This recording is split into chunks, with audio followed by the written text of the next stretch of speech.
Beautiful people, welcome to our channel Sunitha Express. నేను మీ సునీత. కొత్తగా ఎవరైనా ఛానల్ చూస్తున్నట్టయితే please like, share and subscribe to my channel అండి. నన్ను సపోర్ట్ చేస్తున్న వాళ్ళందరికీ థ్యాంక్ యూ వెరీ మచ్. ఈరోజు మనము వంకాయ, టమాటా, ములక్కాయ తెలంగాణ స్టైల్లో చిన్న చిన్న టిప్స్తో మంచి టేస్ట్ వచ్చేలాగా చూపిస్తున్నానండి. దానికోసం మనం 1/2 kg వంకాయలు తీసుకున్నాము. 2 onions, 2 to 3 onions me optional. టమాటాలు 3 to 4 అండి. 4 నేనైతే తీసుకున్నాను, మీరు 3 తీసుకోండి, ఓకేనా. అండ్ ములక్కాయలు చూపిస్తున్నట్టుగా ఇట్లా తీసుకున్నానండి. కట్ చేసుకొని ఫ్రెష్గా కడిగి పెట్టుకోవాలి ములక్కాయలు. వంకాయలు చివరిగా వేసే ముందు వేసుకోవాలి. ఇప్పుడు మనం ఉల్లిపాయలు కట్ చేసి పెట్టుకున్నాం కదా, ఒక కడాయి తీసుకొని స్టవ్ వెలిగించి అందులో 2 to 3 స్పూన్స్ ఆయిల్ వేసుకోవాలండి. ఆయిల్ కాగినాక ముందుగా కట్ చేసి పెట్టుకున్న ఆనియన్స్, పచ్చిమిరపకాయలు సన్నగా పొడుగా కట్ చేసుకొని పెట్టుకున్నాం కదా, అవి వేసేసుకొని వేపుకోవాలండి. వీటితో పాటే డ్రమ్ స్టిక్స్ కూడా వేసేసుకోవాలి. అవి బాగా కలుపుకొని వేగనివ్వాలండి. వేగనిచ్చి అప్పుడు కరివేపాకు, కొత్తిమీర అండి శుభ్రంగా కడిగి పెట్టుకొని కట్ చేసుకొని పెట్టుకున్నామండి, అవి వేసేసుకుంటున్నాము. ఇవి డ్రమ్ స్టిక్స్ వేగడానికి కొద్ది టైం పడుతుంది. సిమ్లో పెట్టుకొని మూత పెట్టుకొని వేపాలండి.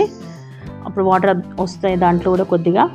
ఇప్పుడు పసుపు వేసుకున్నామండి, వేసుకొని బాగా తిప్పుకుంటున్నాము. ఇక్కడ ఒక చిన్న సీక్రెట్ ఏంటంటే అల్లం ఎల్లిగడ్డ పేస్ట్ కొద్దిగా వేసుకోవాలండి. ఇది వేసుకుంటే ఫ్లేవర్ మంచిగా వస్తుంది. మనం మధ్యలో మూత పెట్టుకొని అట్లా వేగనివ్వాలండి. సిమ్లో పెట్టుకొని తిప్పుతూ ఉండాలి అడుగంటకుండా. ఇప్పుడు వంకాయలు లోపు కట్ చేసుకొని పెట్టుకున్నామండి ముందుగానే. అంటే ఉల్లిపాయలు వేసుకున్నాక కట్ చేసుకున్నాను, బికాజ్ కలర్ అంతా చేంజ్ అయిపోతుంటుంది వంకాయలవి. సో వంకాయలు వేసుకొని సాల్ట్ కూడా వేసుకున్నాను తగినంత.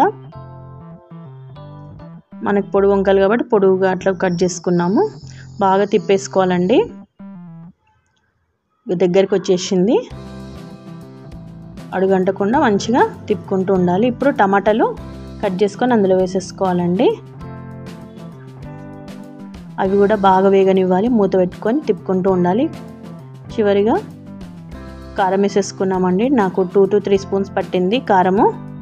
అప్పుడే తిప్పకూడదు, కొద్దిగా ఆగాలండి. కారం వేగానే తిప్పకూడదు, డ్రమ్ స్టిక్స్ మెత్తగా అయ్యే ఛాన్స్ ఉంటుంది. సో కొద్దిగా జాగ్రత్తగా కలిపేటప్పుడు జాగ్రత్తగా తిప్పుకోవాలి. చాలా స్పైసీగా ఎంత బాగుంది కదా చూడగానే, నాకైతే నచ్చేసింది. ఫిల్టర్స్ ఏం యూజ్ చేయకుండా చూపిస్తున్నానండి నేనైతే.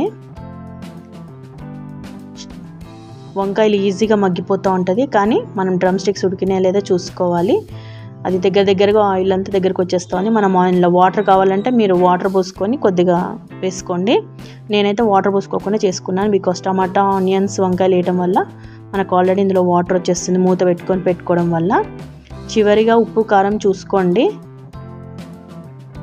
చాలా వరకు అయిపోయిందండి.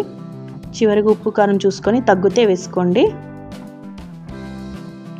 అడుగంటకుండా తిప్పుకుంటూ ఉండాలి. నేను టేస్ట్ చూసినప్పుడు నాకు మాత్రం కొద్దిగా సాల్ట్ తగ్గినట్టు అనిపించిందండి, అందుకు మళ్ళీ మనం సాల్ట్ వేసుకున్నాము. సాల్ట్ వేసుకొని చివరిగా తిప్పుకోవాలండి. మనం ముందుగానే కొత్తిమీర వేసేసుకున్నాం కాబట్టి చివరిగా గార్నిషింగ్ కోసం కొత్తిమీర కొద్దిగా కడిగి ఇది అయిపోగానే అందులో వేసేసుకోవాలి. So now it's ready to serve. వంకాయ, టమాటా, ములక్కాయ. నచ్చిందా? మళ్ళీ ఒక వ్లాగ్తో మీ ముందు ఉంటాను. Thank you for watching. Love you all. Bye.